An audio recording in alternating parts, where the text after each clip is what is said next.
The Lord be with you. A reading from the Holy Gospel according to Matthew.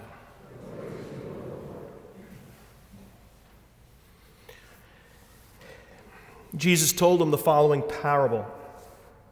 What do you think of a man who has 100 sheep and one of them gets lost? He will leave the other 99 grazing on the hillside and go and look for the lost sheep. When he finds it, I tell you, he feels far happier over this one sheep than over the 99 that did not get lost. In just the same way, your Father in heaven does not want any of these little ones to be lost. The Gospel of the Lord. Praise to you, Lord Jesus Christ.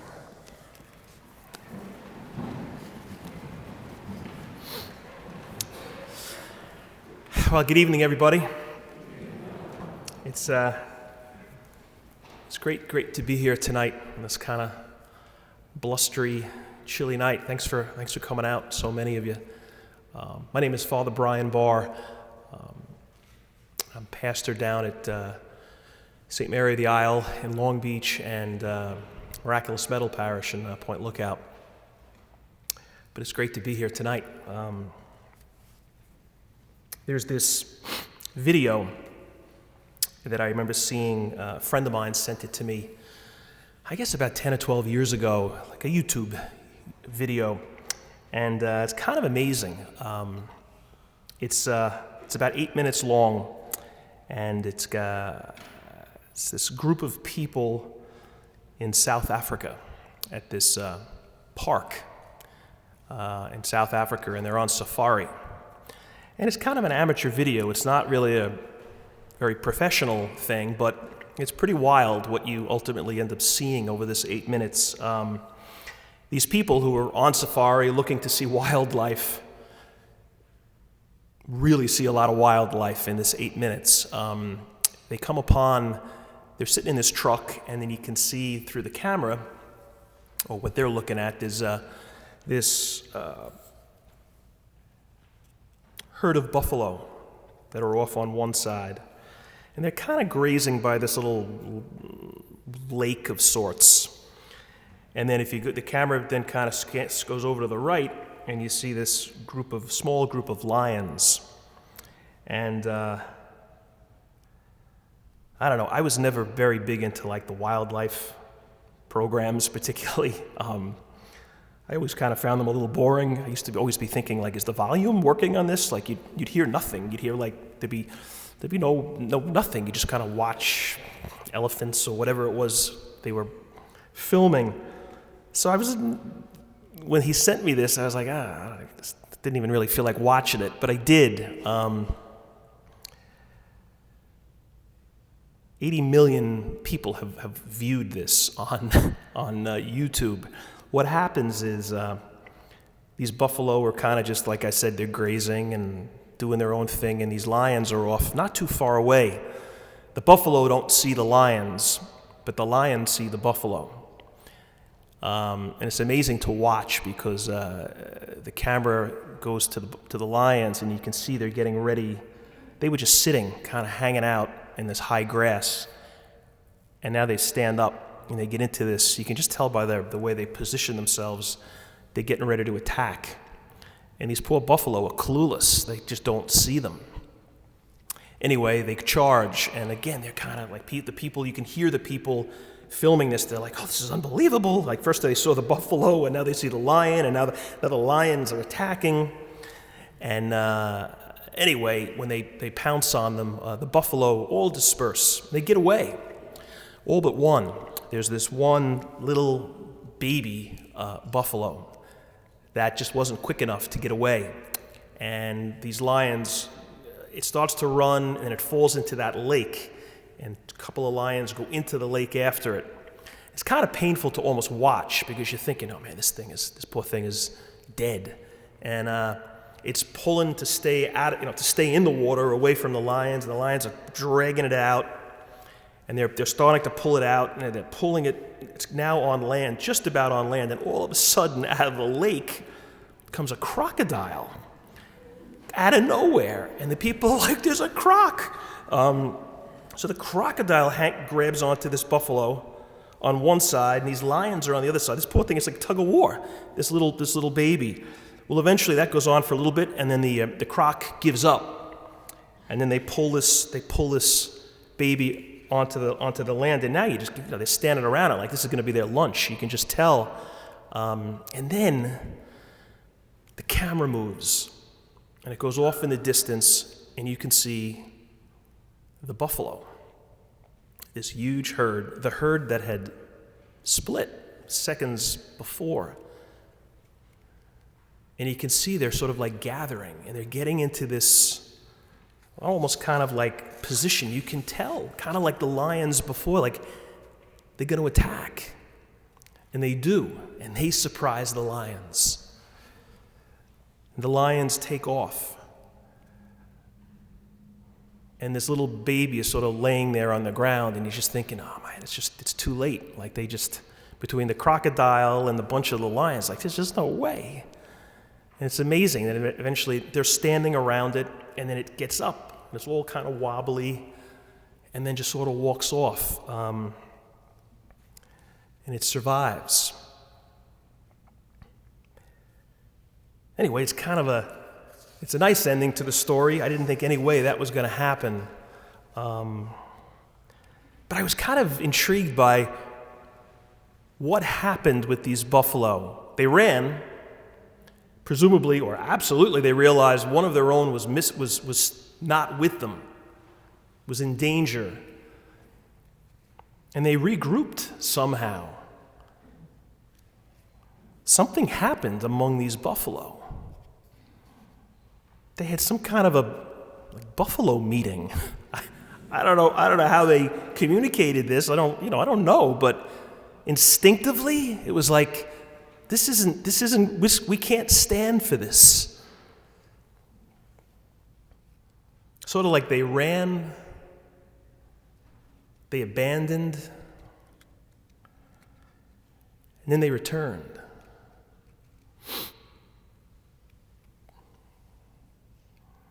I think we do the same thing.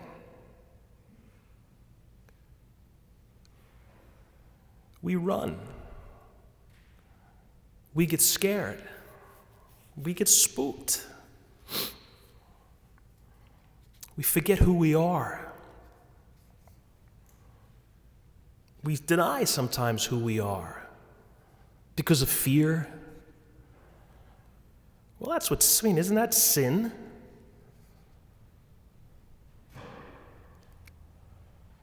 Isn't that Peter? After the arrest of Jesus, I don't know who he is.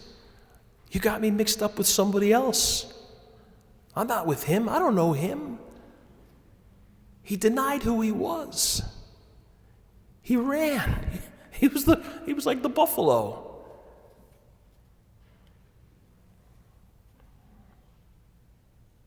You know what I think Lent? Lent is about a lot of things. And there's lots of ways in which you can look at it and focus and sort of define it. But I think Lent, one way, maybe tonight we can look at it like this. Lent is all about the return.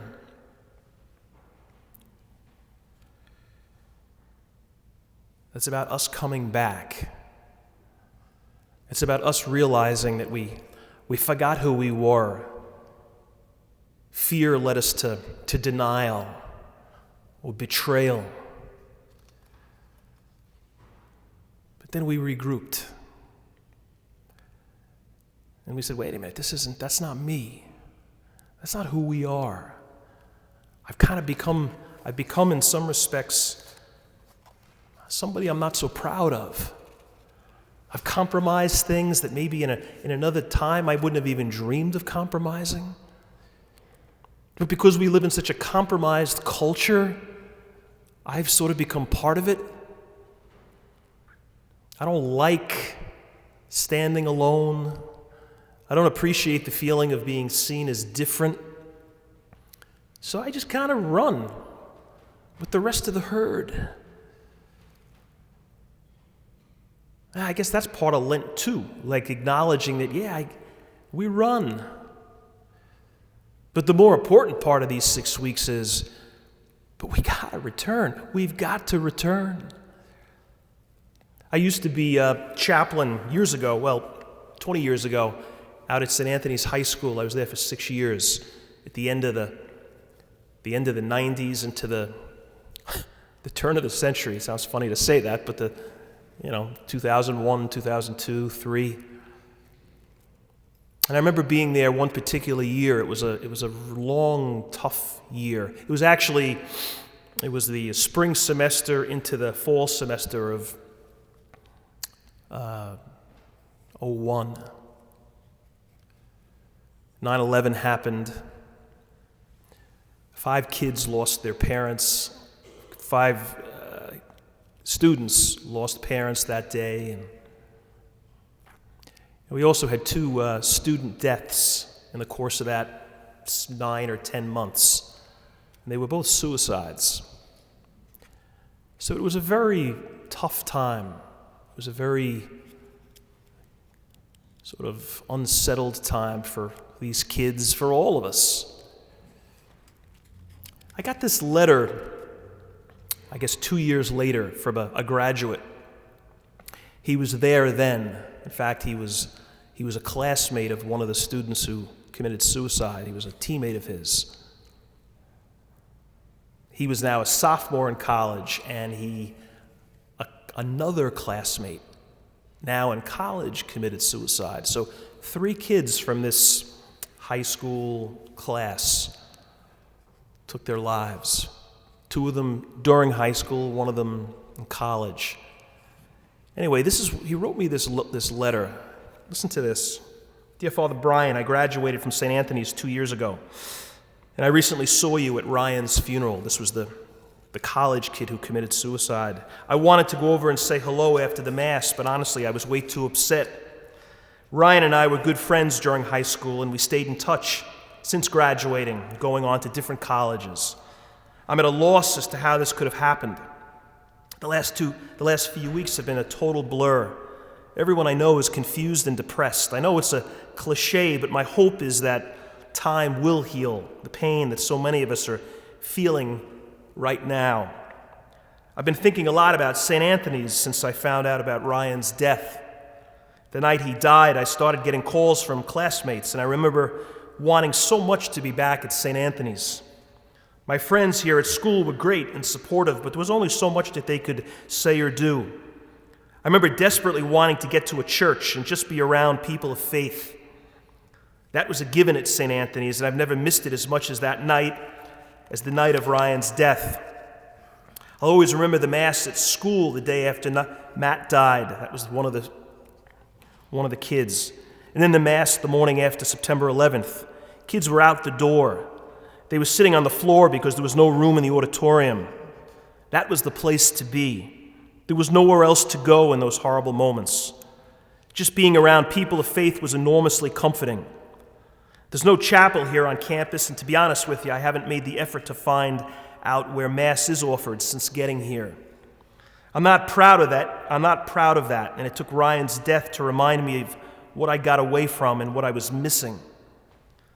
Maybe that's one good thing that can come from something so wrong. I've realized that without faith and church, we really are lost.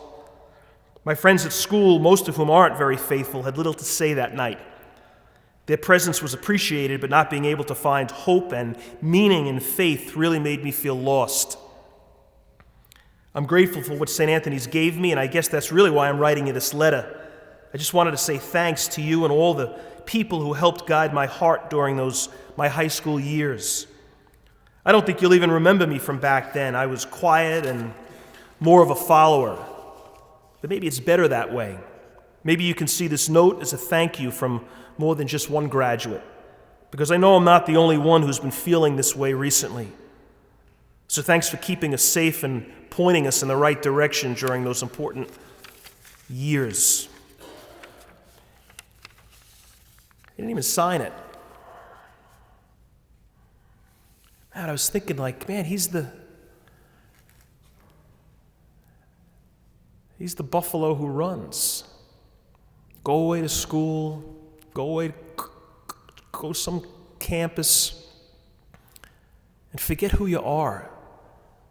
forgetting where you're from and what you know to be true, and how tough it is, how hard it is. Father Scalaro, as you know, is over at Hofstra as chaplain. I was there a couple of chaplains ago as well. A couple of guys are here tonight, a couple of students from Hofstra. I used to be in awe of college kids when I was in campus ministry, because they were kind of saying, I'm not gonna run, I'm not gonna split, I'm not gonna run from the lions. Or what? If I do, or when I do, I'm gonna come back, because I know who I am and I know what's true. Man, but it's so easy, isn't it, to just run? I remember my mom used to live in an apartment over in Garden City. She had a condo, and there was a house across the street that had this old Ford Mustang, great old, like from late 60s, those really classic Mustangs, except it looked awful. It looked like it had been through, World War II. It was so beat up. And it was just sitting in the driveway forever. And then I noticed one day it was gone. And it was like gone then for months. So I just figured they threw it out. And then I pulled up one day to see my mom, and there was what I thought was another car in front of the house, or in the driveway. It was this beautiful Mustang. It was that Mustang. This guy just restored it. He brought it back to what it once was. It became beautiful again. It became true again. This thing that had gotten sort of banged up and rusted and kind of ugly. I mean, that's what Lent is. I think Lent is all about restoration. It's like remembering, man, what God wants of me, what God expects of me, what I know I'm capable of. But I sometimes run when the lions attack. And I just think these weeks so much are about just remembering and restoring ourselves. I used to have up until about a year ago, I had a dog. I had a Wheaton Terrier. Her name was Kelly. And I had to put her down just about a year ago, and she was 14. So I had her for a long time, and, it was kind of like just the two of us. I was in a bunch of parishes and rectories over those years, and God, it was so hard. It was, those of you who've had to do that, you know it. I had dogs growing up, but, I was never part of that process of the end. It was terrible. It was so hard, and I tell you, I still miss her. And I also have kind of like some regrets in a way. And I was good to her. She was, it wasn't like I neglected her or abused her, but she was so good. She was so loyal, it was ridiculous. That's dogs, right? Man's best friend. They're incredible. I had this little plaque in my room, and it says, "My goal in life is to be the person that my dog thinks that I am." Because she used to look at me and follow me and always be happy to see me. And I was like, Kelly, I'm just not that good. Their love is unbelievable. It is unconditional, isn't it? It's like parental love. It's the shepherd in this gospel. It's the shepherd who's like, I know I got 99 left. I know there's only one. Why not just forget the one and focus on the ones you got? And he's like, no. I'm going after the one who's lost, and I'm going to get him. That's God. This unconditional, loving way. The dog really is like that. I remember somebody saying, we were talking about that, that kind of love, loyalty they've got. He said to me, a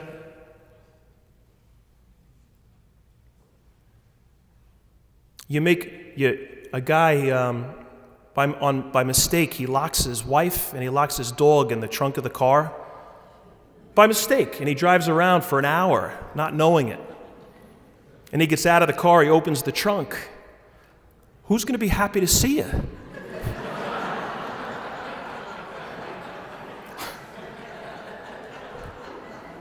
I mean, is it unbelievable? The dog would be wagging its tail.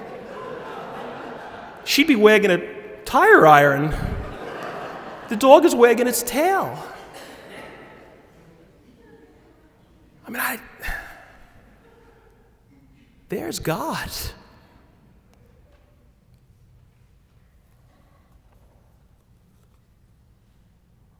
I grew up in Floral Park, right next door, Our Lady of Victory.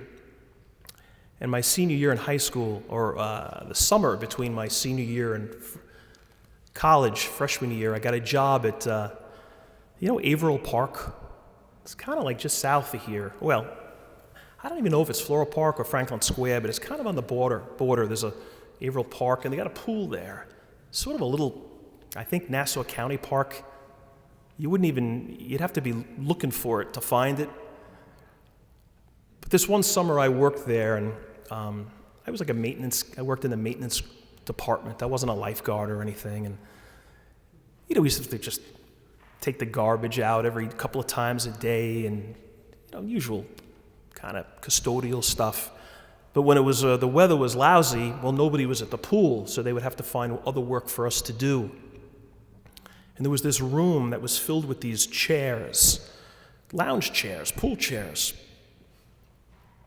And they were all dumped in there because something was wrong with them. They were broken.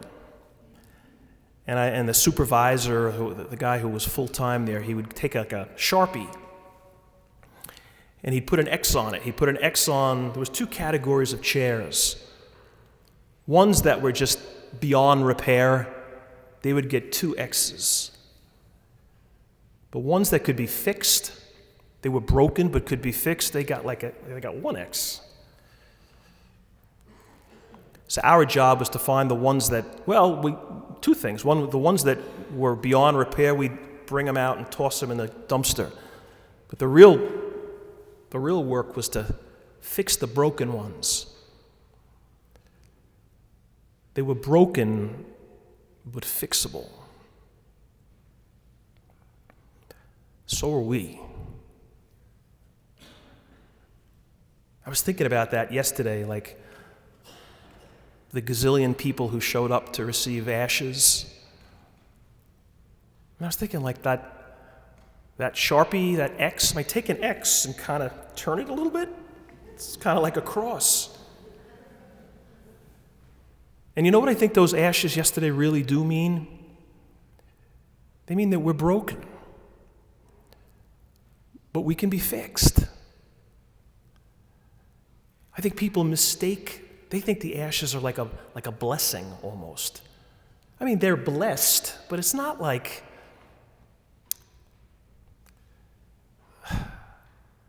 a flu shot. It's not like something that's going to make you better or holier. They're just ashes. What they say is, no, I'm like the buffalo who ran.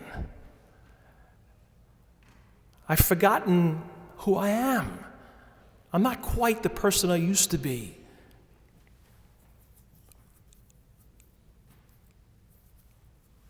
But we're not throwing the chair out. It's broken, but it can be fixed. So I'd ask you this, for the remainder of our little bit of time tonight, when we get back on our knees or remain seated, whatever, consider what's broken. What needs to be restored? What needs to be made right again, like that old classic Mustang?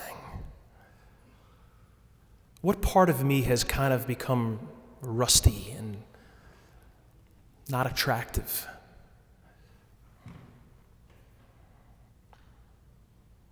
What needs to be fixed? It's Lent, so fix it.